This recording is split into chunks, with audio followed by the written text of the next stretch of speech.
Shiraz al-Khatib is the man chosen to lead a newly formed coalition of Syria's opposition groups. What does it mean to be recognized by the U.S.?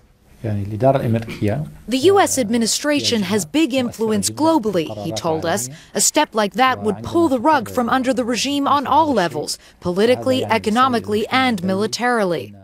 The Damascus-born cleric has long been an outspoken critic of the Syrian government. He's been jailed several times since the uprising began. In July, he finally fled to Cairo.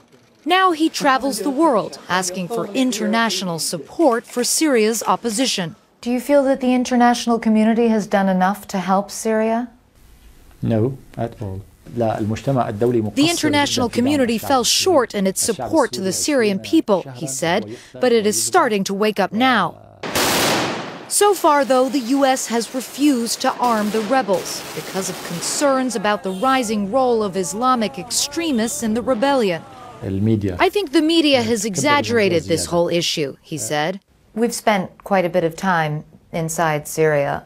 On the ground, we've seen extremists operating. The media has been reporting that there are terrorist and radical groups, he said, but we have not seen concrete evidence to support such claims yet. Would you like to be the president of Syria?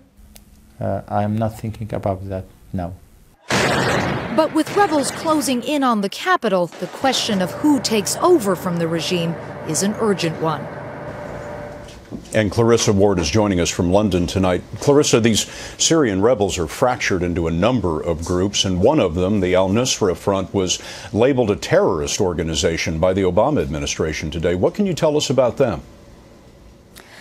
Well, Scott, Nusra is one of a number of shadowy radical Islamist groups operating on the ground. They've actually been welcomed by many Syrians because of their numerous military successes. But the arrival of these types of groups has created a real shift on the ground that we as journalists can even feel. Rebel fighters now asking us, do you work for the CIA? Do you work for Israel? A lot more talk about jihad. And often these voices are drowning out the voices of more moderate activists.